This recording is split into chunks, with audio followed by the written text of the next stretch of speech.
Flash, Saviour of the universe. Your grandma's enlarged vagina, back here with another video. Thanks to everybody who watched the last video. This week I'm going to be looking at the cult classic and childhood favourite of mine, Flash Gordon from 1980, directed by Mike Hodges. Remember to like, comment and subscribe so that you never miss out on another video, or I'll come to your house and kill the family dog. I love initiations. Anyways, this 1980s masterpiece follows Flash Gordon, a football player from 1980s America who has to become the hero and save the entire universe. Flash, a travel agent named Dale, and the mad scientist who tricked them on a rocket crash land on a world run by a ruthless leader, Emperor Ming. Learning that people are scared, oppressed, and also Earth will be enslaved, Flash decides to try and defeat Ming while bringing together the rest of the universe. It also gets a little rapey in parts. Prepare her for our pleasure! Starting as a comic strip in 1938, released by King Features Syndicate Incorporated to compete with the insanely popular Buck Rogers comic strip. After King was unable to purchase the rights to John Carter of Mars, many of us know this story from the incredibly ridiculous and horrifying film that Disney released to us in 2012. The intro credits pay homage to these vintage comic book strips. Becoming a successful character in his own right, Flash managed to spawn action figures, 3 serial films, and had his comic strip until 2003. During the 1970s, sci-fi had been making a comeback. In the last 10 years, we were treated to the classic Star Trek films, the iconic 2001 A Space Odyssey, and of course, the one and only motherfucking Star fucking Wars, which obviously took inspirations from Flash Gordon serials going from 1936 to 40, and the want and need for a modern Flash Gordon film was wanted more than ever. I didn't quite know where to put this, but I feel like I have to. It's Ted and John's favourite film in the Ted franchise. I feel like if I didn't say it, fucking sue me. Going back to Star Wars, George Lucas actually tried to make one of these in the early 70s, but he couldn't purchase the rights, so he ended up making Star Wars instead. Mike Hodges finally became to direct this masterpiece. Mike Hodges directed the brutally brilliant British gangster film Get Carter from 1971, starring Michael Caine. Flash Gordon was distributed by Universal Pictures in America and Columbia Pictures in the UK. The budget for Flash Gordon was $35 million, and it made $27 million. Doesn't take a maths genius to realise that this film was a flop. Sadly. God save the Queen. Who else to do the epic space opera album for your epic space opera? It's Queen. This is the 9th album for the rock band, but the first soundtrack, and it was released in 1980 to coincide with the film's release. Of course, everyone knows the main title song, Flash, written by Brian May and performed by Queen. This is one of my favourite songs, and I want it at my funeral while I'm dressed up as a marionette and I'm being flown across like Weekend at Bernie's. You can feel the power, the emotion, the heroism in every line. The rest of the album is pretty good. I like Football Fight, I guess. So I thought I'd go sort of through the plot like I usually do if you've seen my videos, but I thought I wouldn't do it as quite as long, and I've sort of got it down a little bit better than I usually do. An evil being from space decides to fuck around with Earth and causes natural disasters. An American footballer named Flash Gordon and a travel agent named Dale take a private jet after a holiday. Going through a red cloud in the sky, they find some turbulence and crash land in Dr. Zarkov's laboratory.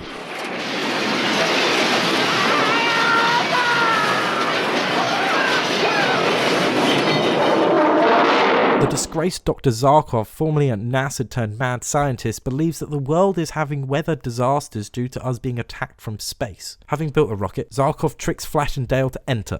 Where's the telephone? Before threatening Flash to leave the two alone. There's a lot of sexual, borderline rapey stuff in this movie, but you'll see. Flash naturally fights back to save Dale from being sent off into space with this lunatic. But while wrestling, the rocket accidentally gets launched and the threesome gets shot into space.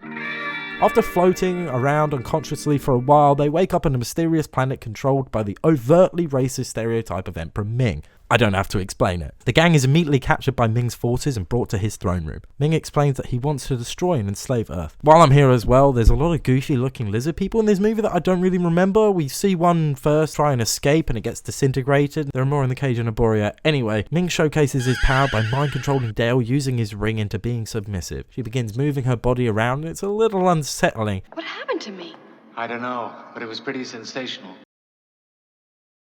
Zarkov, being the brilliant scientist he is, has his brain wiped and reprogrammed to serve Ming by General Clytus, while Flash gets ordered to be executed after he played an American football with a magical leg or something, and he takes out all the guards. There's a great Queen song. Yeah.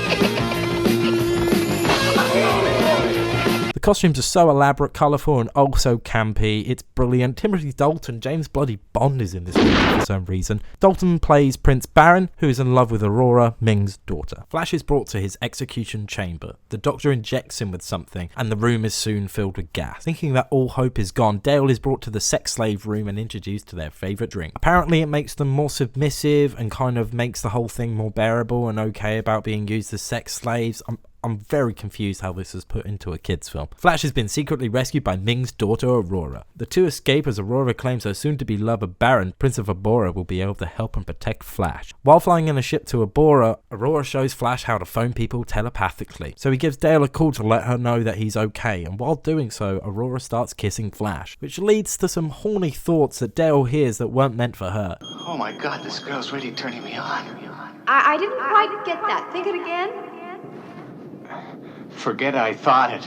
It wasn't about you. Over. What? Love the sexiness and kind of raunchiness of this movie. Bit creepy for a kids film, but it's fun. Finally making it to Dagobah, Aboria, Flash and Aurora witness a ritual. When a young man thinks he's of age, he must choose a hole in a tree to see if he is a man. If he is bitten by the creature that lurks inside, then he will be driven to madness and in most cases begged to be killed there and then. Aurora asks Baron if he can look after Flash. Naturally, he doesn't want to go against Ming as it could start a war and put his people at risk, but he agrees for some of that space pussy. Dale then tricks a female guard into drinking the rape juice and they swap places, allowing for Dale to make an escape. She effortlessly takes down a lot of guards with a sweet cartwheel and some karate moves. Finding Zarkov, the two head for an escape. Not realizing that he's now working for Ming as a secret agent, she tells him everything and that Flash is alive and he's at Aboria. The security in Ming's palace gets it all on CCTV and they let Ming know anyway. When Aurora arrives back at the palace, she is captured by Ming and his police force. They begin torturing her. No, not with some high-tech, futuristic sci-fi laser or some sort of machine. No, it's just a good old-fashioned leather whip, because who doesn't love watching their daughters get whipped? Ming's eating as well, may I just add. Flash is stuck in a cage that has been lowered into the swamp. Luckily, a new prisoner joins the cage, and it just so happens that he stole the key off the guard. Dale and Zarkov escape on a speeder before being found by the Hawkmen flying in the cloud. They are taken back to Hawkman's palace, and Vulcan threatens to contact Ming.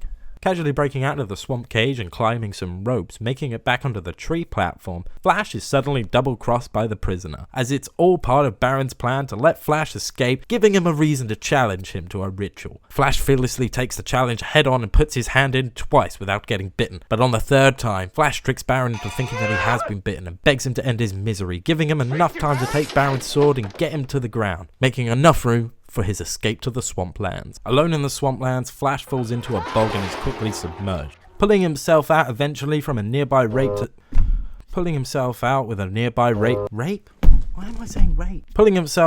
a nearby vine to safety. He is quickly attacked by a creature. About to meet his doom, the Prince Baron comes and saves Flash, wanting to finish him off himself. The Hawk people come and stop him, taking both men as prisoners. Once back at the Hawkman's palace, Flash, Dale and Zarkov are all reunited. Vulcan wants to execute Baron, but Baron explains that he's due a trial by combat. Choosing Flash as his challenger, the two engage in a deadly battle to the death. There's a floating platform, there's whips and spikes. Flash gets the upper hand but decides to save Baron's life, causing Baron and Flash to team up. In perfect timing, Ming's forces show up and General Clytus comes down to arrest everybody. He is overthrown, literally onto the spiky platform. Baron and Flash try to convince Vulcan to wage war with them, but Vulcan is too scared and tells his people to evacuate. Pussy. Great beard though. Dale, Baron and Zarkov are all taken aboard Ming's ship, while Ming comes down to offer Flash a whole kingdom if he stops fighting. Ming the Merciless, ruler of the universe, here and now, offers Flash Gordon a kingdom of Mongo to rule over as his own. You're crazy. Why would you do that? Because I've never before met your like. You're a hero.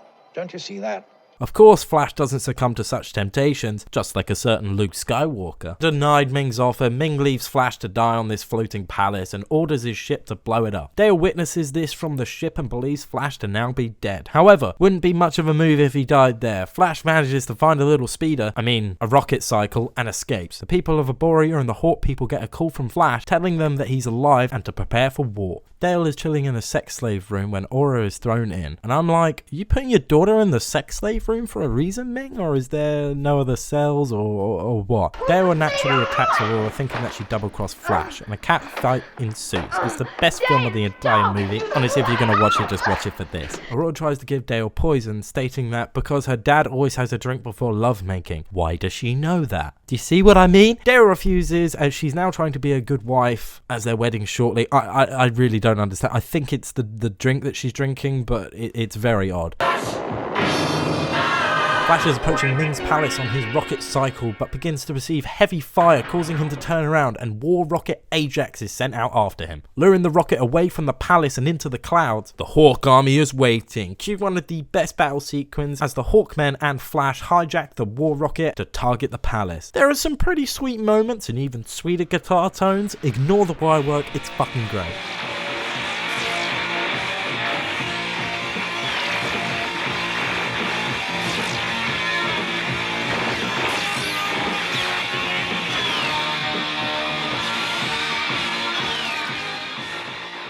Baron and Zarkov are going to have their executions live streamed, but Aurora manages to free them before so. Realizing that the ship isn't going to be able to make it unless someone steers it, Flash offers to sacrifice himself. Vulcan leads the hero to lead his men into battle. Dale and Ming's wedding start. Brian May has a sick wedding tune. All the city's defenses fire upon the hijacked war rocket. Zarkov finds out that there is a lightning field around the city, and he needs to turn it off if Flash is to get through. They kill this latex bitch who's like the second in command or whatever, and she melts.